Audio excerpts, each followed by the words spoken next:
Oke, halo, selamat malam semuanya. Hari ini kita akan belajar tentang Solidity kembali.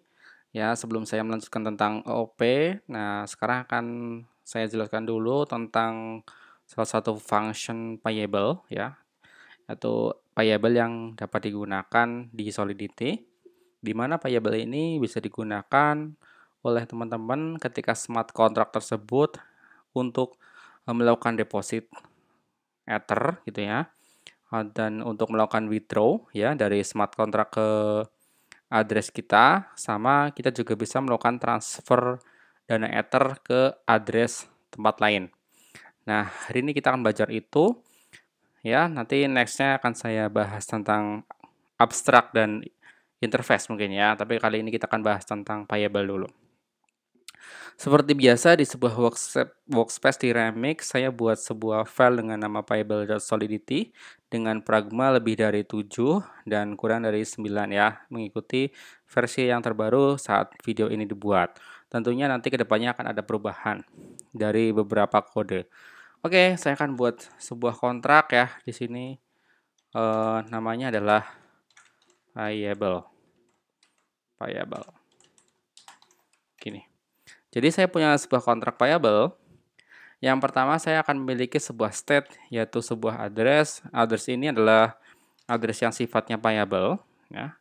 Jadi dia adalah ownernya atau pemilik dari smart contract-nya. Nah, oke. Nah, lalu di sini saya akan buat sebuah constructor, di mana constructor ini juga sifatnya bisa digunakan untuk payable juga ya. Ya, sekarang untuk ownernya adalah ini ya, pengirimnya atau message.sender. Oke, jadi saya menggunakan message.sender di sini, artinya adalah nanti ketika saya deploy, misalnya saya deploy ke akun yang pertama ini, jadi pemilik dari smart contract-nya adalah akun tersebut ya, misalnya seperti ini. Oke, saya balik lagi ke sini. Nah, setelah saya buat constructor, saya buat sebuah function untuk melakukan deposit. Nah, deposit. Jadi address tadi ya, address owner tadi itu bisa melakukan deposito sejumlah Ether ke dalam smart contract. Oke, saya buat public dan ini juga payable.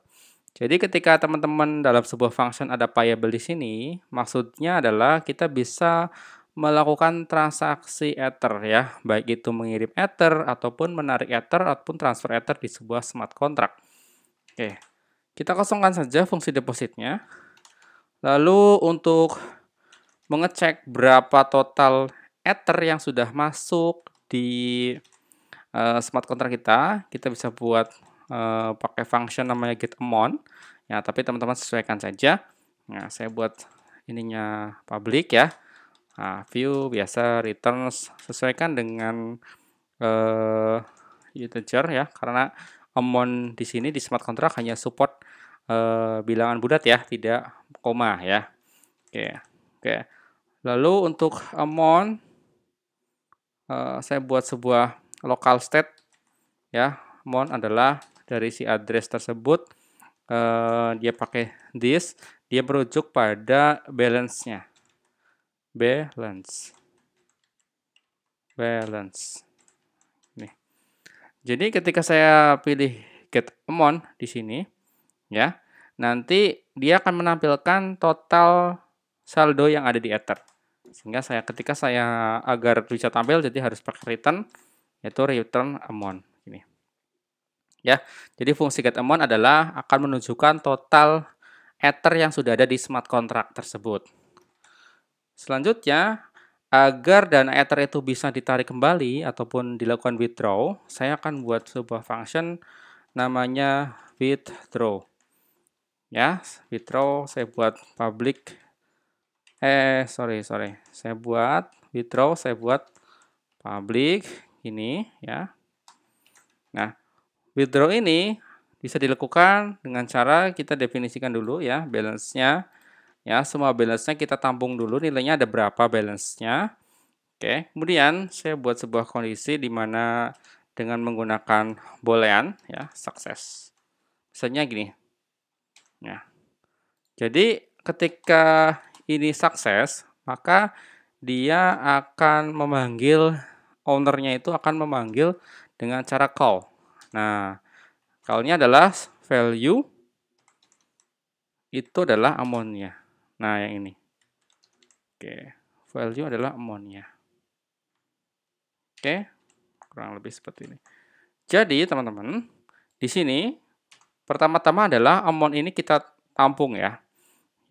Kemudian akan dikirim ke Author. Jadi semua yang ada di balance-nya atau semua dana yang ada di Ether itu akan dikirimkan ke owner-nya ya atau pemilik dari smart contract yang pertama kita deploy dulu. Nah, saya akan buat sebuah require. Require ini adalah ketika sebuah transaksi withdraw ini gagal ya. Jadi misalnya ini failed. Nah, failed kirim Ether ke owner, misalnya seperti itu.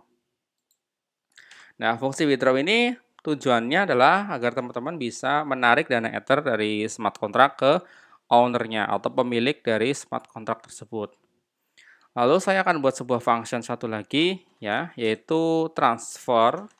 Tujuannya adalah dari smart contract, misalnya dia akan ngirim ke akun lain gitu ya. Misalnya smart contract-nya ada di akun pertama, dia ngirim sebesar 1 Ether gitu ke akun keempat, misalnya seperti itu.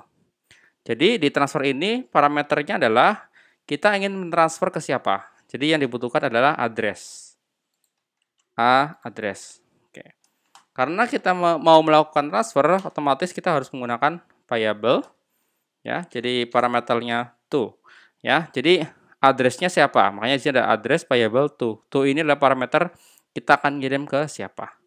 Lalu kalau sudah diketahui siapa yang akan menerima dana transfer dari kita, kemudian kita harus definisikan nilainya, ya, mengirim ke siapa dengan total nilai berapa, gitu.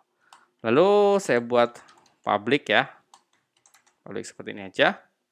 Nah, sama ya, caranya adalah sama seperti konsep withdraw, gini. Jadi kita definisikan dulu.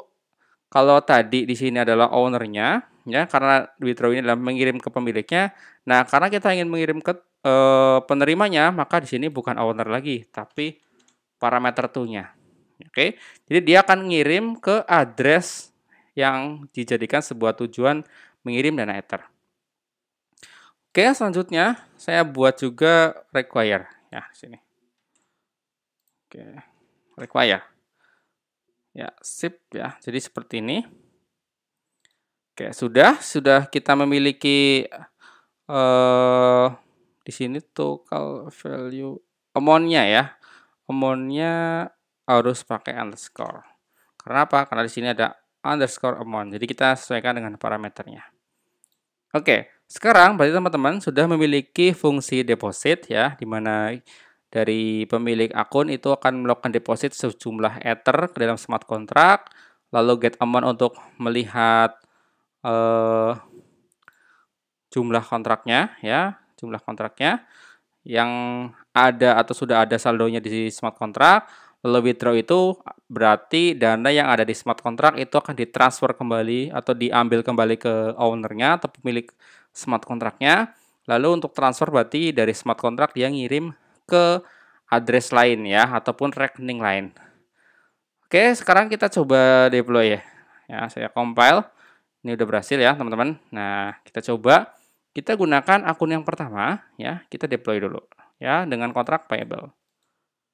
Oke, berhasil. Nah, di sini ada payable ya, teman-teman. Sekarang kita akan coba melihat ownernya. Ownernya adalah address dengan akhiran DC4.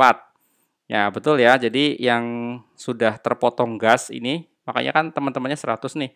Jadi 99 Ether. Jadi yang DC4. Jadi dia sekarang adalah owner dari smart contract payable ini. Lalu teman-teman, si owner ini dia akan mengirimkan sebesar misalnya 2 Ether ya, 2 Ether ke smart contract. Caranya dalam value, makanya di sini value kita akan deposit. Oke. Jadi sekarang si owner sudah berkurang 2 Ether ya, makanya tadi 99 jadi 97 Ether. Untuk ngecek dana yang sudah tersimpan di Ether, kita pilih get amount. Nah, sekarang ada 2 Ether. Kenapa panjang seperti ini? Karena memang di converter Ethereum itu kalau kita lihat 1 Ether itu kurang lebih 1 kali pangkat berapa nih? 17 kurang lebih ya. Nah, jadi makanya kalau teman-teman lihat 2 Ether di sini, jadi 2 banyak seperti itu. Nah, sekarang saya akan melakukan transfer sebesar 1 Ether. Oke, sebesar 1 Ether. Oke, kemana? Ke akun kedua ya. Ingat ini 100 ya. Saya akan transfer ke akun kedua. Oke, biar enak. Totalnya adalah 1 Ether. Jadi saya akan menggunakan satuan Wei di sini. Oke, saya kirim, saya transaksi di sini. Oke. Sekarang kita lihat akun kedua, sekarang adalah 100 lebih ya. Harusnya 100. Kenapa tidak 101? Karena memang ada potongan biaya transaksi ataupun gas sehingga 100,99. Hal ini sudah menjadi bukti bahwa dari smart contract payable ini bisa melakukan transfer ke salah satu akun Ether. Makanya di sini angkanya sudah jadi 100,9. Oke. Sekarang teman-teman, kita akan coba melakukan withdraw. Tapi kita cek dulu amount-nya. Nah, sekarang amount karena tadi sudah dikirim 1 Ether, jadi 2 kurangi 1 jadi tinggal 1 Ether. Sehingga ketika withdraw, di sini 97 ya, ketika di withdraw, maka akun yang pertama 98. Ya, jadi nambah 1. Jadi kalau di withdraw kan dia dari smart contract diambil kembali ke pemiliknya gitu ya. Namun di sini karena sudah berhasil melakukan transfer dari smart contract ke akun Ether lain, maka akun Ether 2 itu sudah 100,9 Ether. Jadi kurang lebih seperti itu ya teman-teman penggunaan payable. Ya mungkin sebelumnya saya terlewat membahas ini, tapi saya pikir ini penting sekali untuk kebutuhan teman-teman yang akan menggunakan smart contract ketika berurusan dengan masalah transaksi dari address ke smart contract ke address lain dan sebagainya itu. Jadi saya jelaskan di video kali ini. Oke, saya rasa cukup ya untuk membahas tentang payable. Habis ini kita akan bahas tentang kontrak abstrak ya, melanjutkan OOP dan juga interface. Oke, terima kasih. Sampai jumpa di seri tutorial Solidity Blockchain berikutnya. Terima kasih.